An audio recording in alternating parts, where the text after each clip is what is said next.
किराएदार बेटा। उठ जा नालायक, सुबह के 8 बजने को है। तुझे एग्जाम नहीं देना क्या? थोड़ी देर और सोने दीजिए ना पापा। तू उठता या फिर मैं तेरे ऊपर पानी फेंकूं? रोज गधों की तरह सोता रहता है, पेपर की कोई टेंशन ही नहीं है। और एक हमारा समय था जब हम पेपर में फेल होने के डर से रात भर पढ़ा करते थे, सो ही नहीं पाते थे। तो क्या अब आप उसका बदला मुझसे लेंगे? मैं 15 मिनट बाद उठ जाऊंगा, आप प्लीज जाइए, मुझे डिस्टर्ब मत कीजिए। इतना कहकर रौनक रजाई ढककर फिर से सो जाता है। तू ऐसा नहीं मानेगा, रुक मैं अभी पानी लेकर आता हूं। बस फिर क्या था, इतना कहकर वो भागते हुए बाथरूम में जाते हैं और पानी की एक बड़ी सी बाल्टी लाकर रौनक के ऊपर फेंक देते हैं।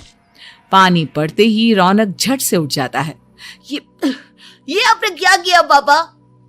अब तो उठेगा नहीं तो यही करना पड़ेगा ना।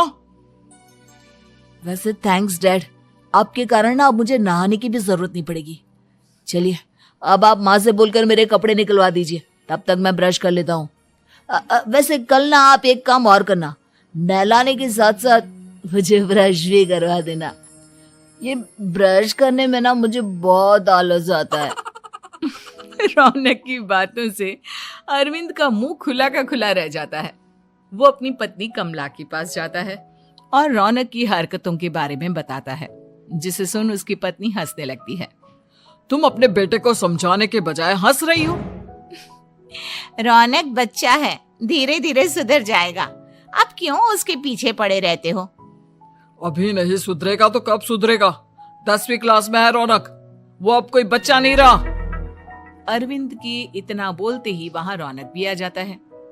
क्या डैड, मैंने आपको एक काम दिया था, वो भी नहीं हुआ आपसे। अरे क्या हुआ बेटा? माँ, मैंने डैड से बोला था कि वो आपको बोलकर मेरे स्कूल की यूनिफॉर्म निकाल दे, लेकिन मेरे पीछे पड़ने के अलावा इनसे एक काम ढंग से नहीं होता। देख रही हो कमला, देख रही हो अपने लाडले को? अरे आप चुप रहिए जी। चलो बेटा, मैं तुम्हें कपड़े निकाल कर दे देती हूँ। बस ऐसे ही साल पर साल बीतते जाते हैं, लेकिन रौनक के रवैये में कोई बदलाव नहीं आता। वो पहले से भी ज्यादा आलसी और पूरी तरह अपने माता पिता पर निर्भर हो जाता है। 2 साल बाद पता नहीं कहाँ गायब रहता है पूरे दिन, अब तक तो आ जाना चाहिए था। अरे आप इतनी फिक्र क्यों कर रहे हैं उसकी? दोस्तों के साथ खेल रहा होगा, आ जाएगा अभी।